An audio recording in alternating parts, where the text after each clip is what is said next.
Sveikinuosi su savo antrąja pašnekove podkastų serijoje Reiki žmonės, nes labai noriu kalbinti Reiki žmonės, Reiki praktikuojančius žmonės, kad Reiki praktikuojantis žmonės savo patyrimu dalindamiesi įkvėptų ir palaikytų kitus Reiki praktikuojančius žmonės. Labas, Jolanta. Labą dieną. Aš tiesiai eisiu prie pirmo klausimo. Tai pirmas mano klausimas yra, kaip pirmą kartą sužinojai apie Reiki? Kas buvo tas pirmasis impulsas? Iš kur išgirdai? Išgirdau iš savo kolegės, tai buvo 1997 metais, pakankamai seniai. Ir tai ir tikrai Lietuvoje dar nelabai buvo žinomas tas dalykas kaip Reiki, nors galbūt kažką ir buvau girdėjusi, bet realiai susidomėjau, kai jinai grįžo iš Amerikos, ten kažkaip vasarą jinai dirbo Amerikoje ir mokėsi kartu ir pasimokė Reiki ir tapo Reiki meistrė. Tai tiesiog tarp kolegų tas pasklido ir man tiesiog iš kolegų pasakė kažkas, kad būtent ta mūsų kolegė yra Reiki meistrė. Ir mane tai, kadangi ir dirbome kartu tuo metu ten universitete, tai man pasidarė labai įdomu išbandyti. Ir tiesiog susitariau su ja, pakalbėjau, pasakiau, kad norėčiau išbandyti, kas tai yra Reiki. Susitarėm, tada aš atvykau pas ją ir savo pirmą Reiki seansą turėjau. O kiek laiko užtruko, kol nuo pirmo seanso tu pati gavai iniciaciją ir pati pradėjai praktikuoti? Iš tikrųjų, tai neilgas tas laiko tarpas buvo, koksai gal porą, nes jinai, kai aš patyriau tą pirmą Reiki seansą, jinai pasakė, kad jinai organizuos po kelių mėnesių, tai buvo gal netgi po kokių 2 ar 3 mėnesių, visiškai tiksliai nepamenu, kai jinai pasakė, kad jinai darys savo, pirmąją Reiki pakopą ir yra jau norinčių, besidominčių ir jeigu aš norėčiau, aš galėčiau irgi prisijungti. Ir aš, kadangi man labai patiko, ta patirtis buvo iš tiesų tokia ir atpalaidavo, ir dar tokį suteikė malonumą, tokį energetinį, komforto, tokį būseną labai gerą. Tai, kad galima čia išmokti pačiai savo daryti, man iš tikrųjų tapo labai įdomu pasimokyti. Kaip tą būseną pasiekti pačiai. O koks buvo tas, gal galėtum papasakoti, kas tave gal nustebino per pirmą tą patyrimą? Ir galbūt yra skirtumas, kai tu gavai pirmąjį Reiki seansą pati savo, pati patyrei kūnų ir kai gavai iniciaciją, gal buvo skirtumas. Apie tą tokį nustebimą, jeigu jisai buvo, jeigu atsimeni, nes tikrai labai seniai daug laiko praėjo. Nes 98 metais aš gavau mokiausi tą pirmąją pakopą, 97 išbandžiau, bet ten jau buvo, sakau, jau irgi buvo ten ruduo, o jau ten žiemą aš kitų metų gavau tą pakopą.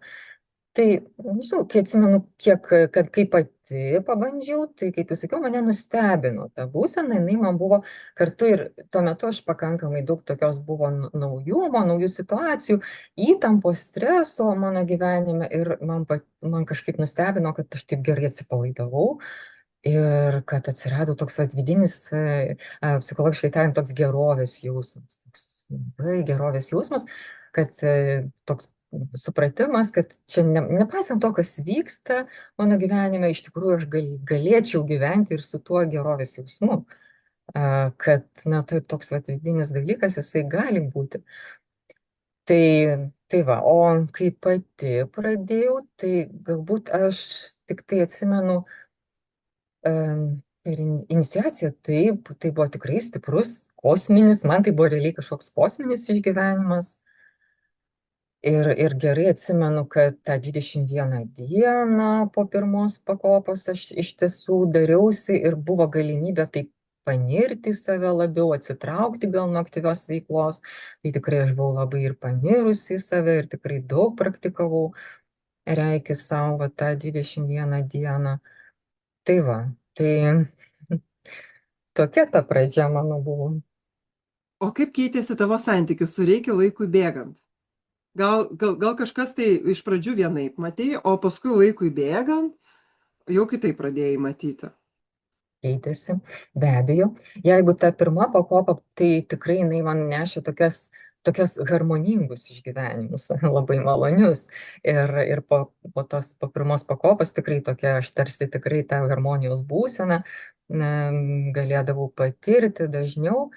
Tai po antros pakopos situacija kardinaliai pasikeitė.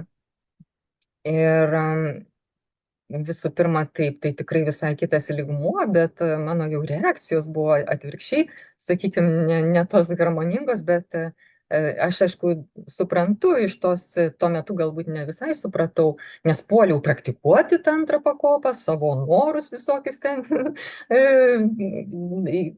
reiškia, reikia pagalbos, reiškia, daryti, sudarinėti, ko aš noriu ir tuos norus, planus krauti, reikia energiją. Tai čia tikrai pajutau, kad na, ne visai taip čia griauna, suka, apsuka. Man galų gale netgi mano pačios emocinė būsena po antros pakopos aš pajutau, kad na, iš tiesų pas mane buvo polinkis didelis slopinti, neigiamas būtent emocijas. Tai pradėjo kelti tos emocijos, pradėjo kilti ir kažkokie pykčio proveržiai, čia dar kažkas, tai va čia nieko panašaus atrodytų į tą harmoniją.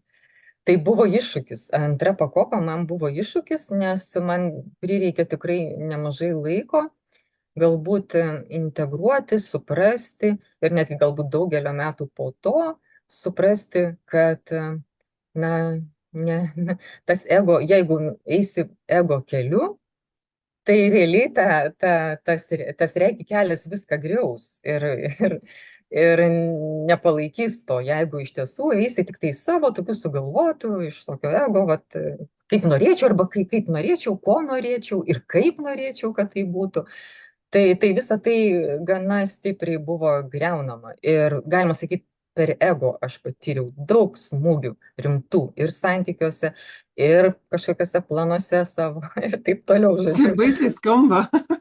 Taip, taip, toks normalus ego šlifavimas, bet, sakykime, po pirmos pakopos nieko panašaus nebuvo, po antros pakopos labai stipriai. Tai žodžiu, prasidėjo. Tai va, Kurią pakopą dabar turiu? Meistro mokytojo turiu pakopą.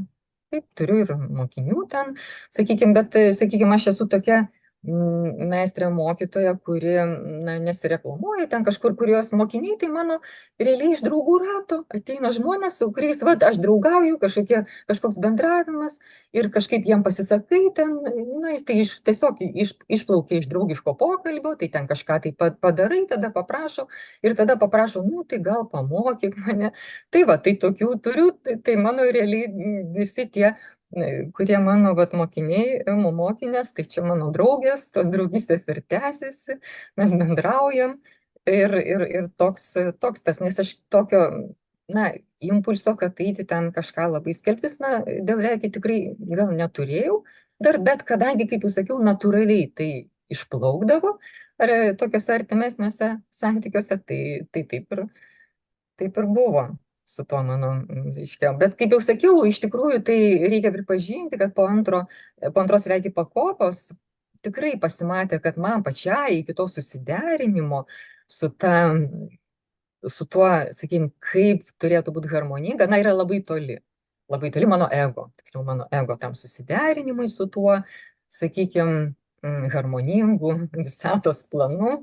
Tai tikrai labai toli ir buvo ką veikti su savimi ir tebėra, tik tai dabar lengviau, ne taip greičiau atpažįsti, mažiau priešinėsi, greičiau atpažįsti pamokas ir greičiau sustoji, kad va čia jau gal aš kažką iš ego darau, gal jau čia reikia stepti, gal truputėlį kitaip reikia. Tai va. Kaip reikia pakeitė tavo gyvenimą? Gal sveikata, gal pasikeitė emocijos, santykiai, požiūris į gyvenimą, aš suprantu, pasikeitė vien dėl tų ego pamokų.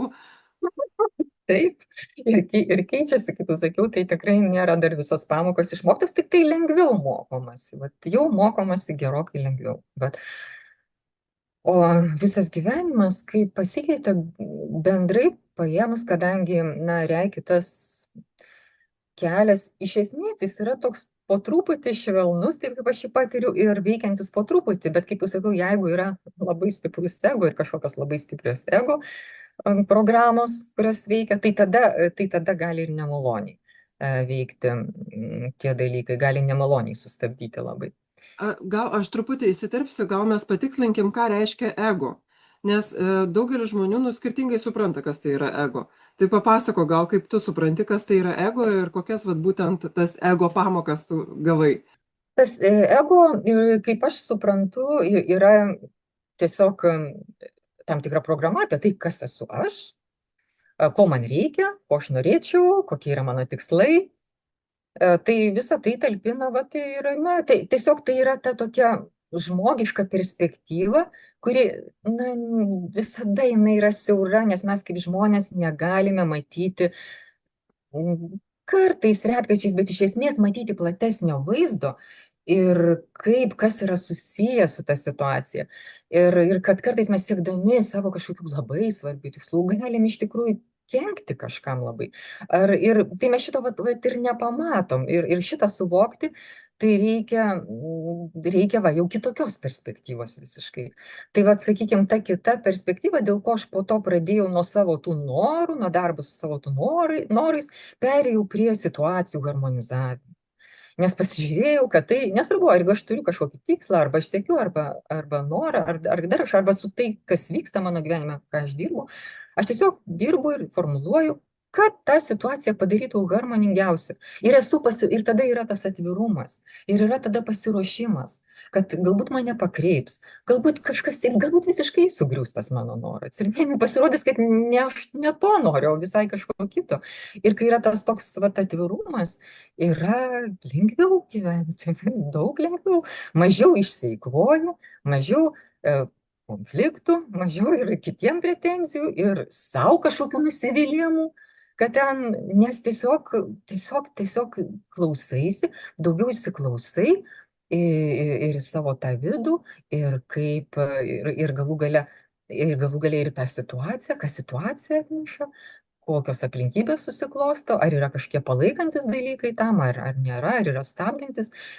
Ir, na, tiesiog artėji prie tos harmonijos didesnės. Tai galima sakyti, kad Reiki paveikia visas tavo gyvenimo sritis.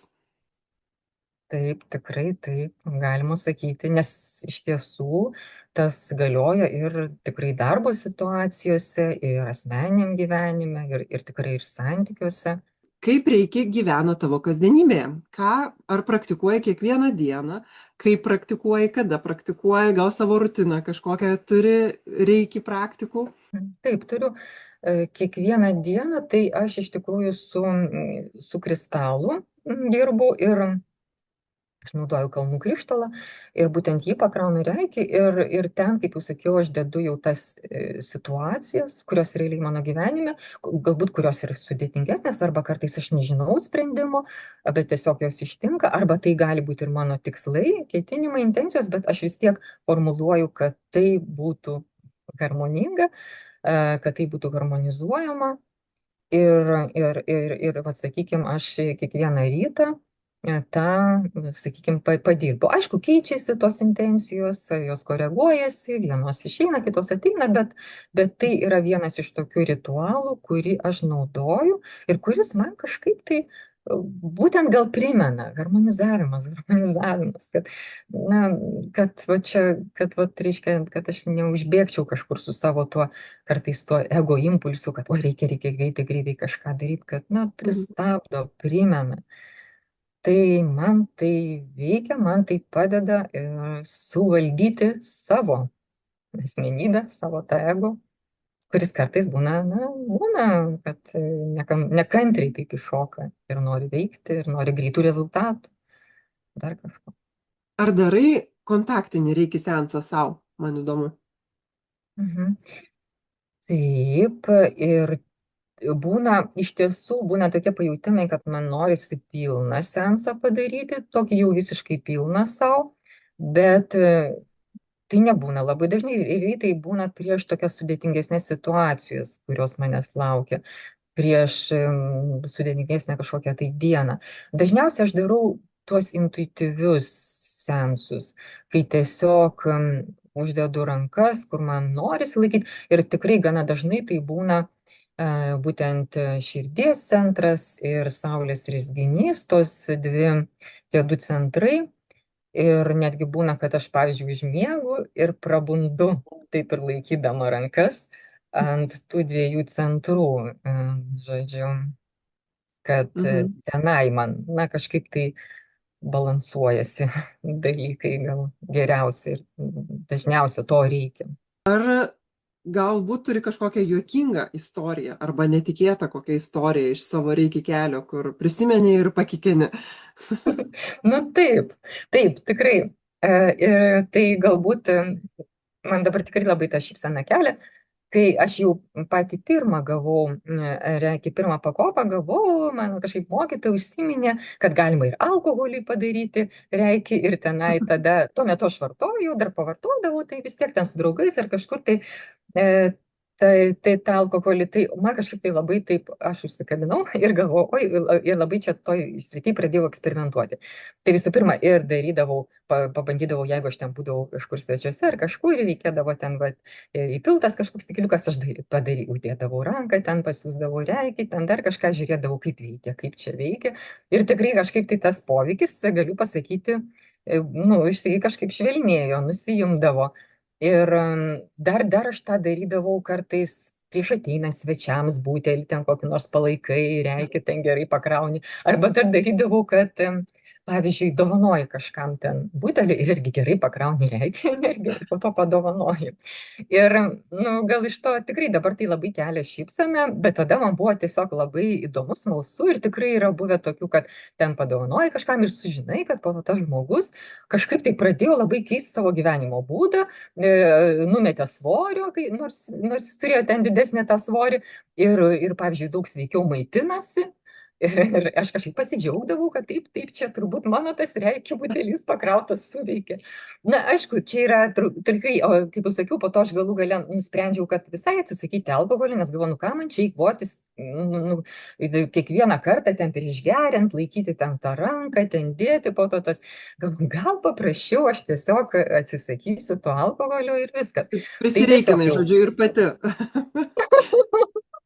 Taip, priejau iki to, kad iš tikrųjų pamačiau, kad tai, nu, va, visiškai man nebūtina čia taip. Nors iš tikrųjų buvo tas pajūtimas ir patyrimas, kad, nu, nusijima tas poveikis, kai darai ir kai nedarai reikia prieš, nes aš ten bandydavau visai ir darydavau ir nedarydavau, tai tikrai būdavo tas poveikis, kai Geras. darydavau, tai va, tai čia tikrai va tas, kas galbūt juoką man tikrai kelia, bet tas tikrai buvo kažkuriame etape man aktualu ir aš tą dariau. Na gerai. O tai koks buvo tas momentas, wow momentas, kai tu supratai, kad oba, geras, reiki veikia. Mhm. Nu, iš tikrųjų, čia gal buvo toks ir jautrus man pačiai momentas, kai mano mama reanimacijoj gulėjo, iš tikrųjų buvo ten tokia labai sudėtinga būklė. Ir aš jai ir anksčiau darydavau reikį, bet, nu, sakykime, jinai gal taip skeptiškai žiūrėdavo į tai. Ir po to, kai buvo ta jos tokia kritinė būklė, jinai gulėjo reanimaciniam, aš tikrai dariau, intensyviai dirbau su tuo, po to, kai, na, jai pradėjo gerėti, po to jinai, vat, ir žodžiu, buvo perkelta į palatą ir išėjo iš ligoninės ir po kiek laiko jinai man papasakojo tokį dalyką, kad jinai, kai gulėjo reanimaciniam, kad jai buvo tokie vaizdiniai, tarsi jinai kažkokioj tamsumoj, bet jinai staiga pamatydavo mano veidą šviesoj ir mano rankas šviesoj. Tai, nu, tikrai kažkaip, nes aš tikrai daugam darydavau per atstumą ten draugiam, bet niekas man taip vizualiai, man sakoja, nu, žmonės malonu, atsipalaidavau, užmigau dar pojūčius, bet kad vizualizacija tokia būtų, tai man tikrai tai buvo kažkas tokio, kas tikrai mane labai labai ir sujaudino, ir nustebino, kad gali būti, kad net mano mama, kuri skeptikė, kad tokioj būklėj, kai jinai buvo tikrai sudėtinga, kad jinai šitokį vaizdinį matė ir kad tiesiog pastoviai tą matė tokį, na, žodžiu, tai galbūt iš tikrųjų tai, kas labiausiai man pačiai mane pačią pribloškė, kad vis dėlto tai veikia. Nes visą Geras. laiką darai kažką, na atrodo, na, nu, gal padedi, gal ne, gal kaip, nu kažkaip. Bet čia buvo kažkas tokio, kas man tikrai, kad veikia, tai, kad vis dėlto veikia, tai yra čia kažkas tokio tame. Ir ką pasakytum žmogui, kuris domisi reikia, bet vis dar nedrįsta pabandyti nei į seansą nueiti, nei iniciaciją gauti, arba nuėjo į seansą, norėtų iniciacijos, bet nenueina iniciacijos, arba net ir į seansą nenueina. Ką galėtum patarti?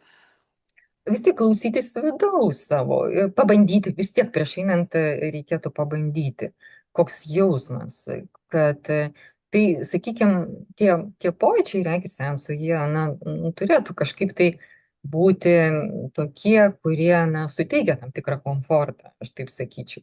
Ir, ir tada tiesiog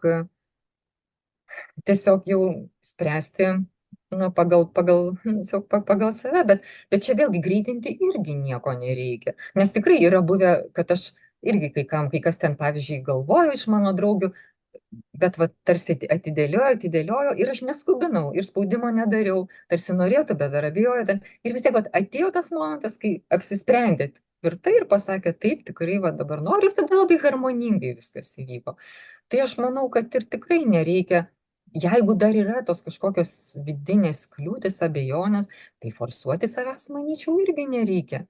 Bet tą turėti ir smalsumą, tam tikrą atvirumą pokyčiam galimiem, tai tikrai labai patariu, nes tai tiesiog, na, vienas mažas žingsnelis po to tiesiog gali atnešti daug naujų dalykų ir daug rimtų pokyčių gyvenime. Ir galbūt man iš tikrųjų tas maloniausias dalykas, kad aš galiu padėti savo, kad ir artimiesiam, kuriem tikrai yra, kad vat yra tas instrumentas, kur nesvarbu, ar jie toli nuo manęs, ar jie arti, ar kažkur, ar kad ir draugams, ar kažkiem, kad aš galiu ir per atstumą padėti ir aš žinau, tai veikia. Tai veikia ir kiti, na, irgi vat pasakoja, kad vat, kai COVID situacija buvo, irgi atsimenu, ten padėdinėjau vienam irgi ten iš draugų, kuris ten tuo metu ligoninėje gulėjo, ten sudėtingesnė irgi buvo situacija ir irgi jis sakė, kad vat, momentais būdavo lengviau. Momentais palengvėdavo, tarsi vat, kažkas padeda, momentais vėl tada užeina sunku, nes nu, negali tarsi visą laiką daryti, kažkada darai, kažkada ne. Tai va, tai tokių visokių, tai yra, ir kaip jau sakiau, bet aišku, vis tiek, pirmiausia, tai pats savo esi instrumentas, sakyčiau, ir pirmiausia atsakomybė yra ir reikia meistro savo tą vidinį instrumentą suderinti ir derinti jį.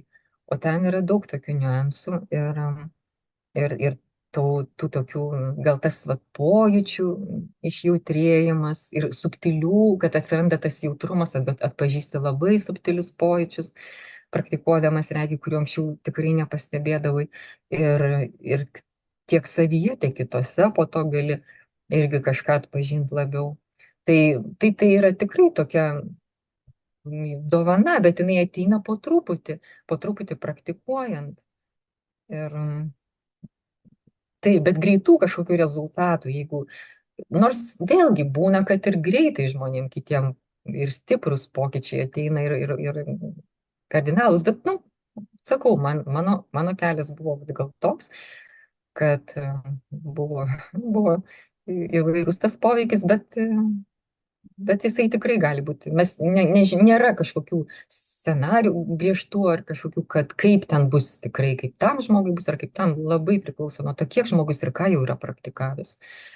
Ir jeigu jis jau, sakykime, yra daug praktikavęs ir tam tikrą saviugdos kelią nuėjęs, tai ta situacija, tai tarkim, ir tokių irgi pažįstu, kurie, tai jiems tiesiog tą reikį atneša daug, tiesiog džiaugsmą, tik tai džiaugsmo, bangas į gyvenimą praturtina ir visą kitą, ir nėra ten tų labai išbandymų kažkokių didelių, bet, nu, mano atveju, sakau, man tai buvo išbandymų. Reikėjo. Tai ačiū tau labai už pokalbį. Tikiuosi buvo įdomu ir pasiklausyti tiem, kurie mūsų klausėsi. Susitiksim kitą kartą. Iki. Iki.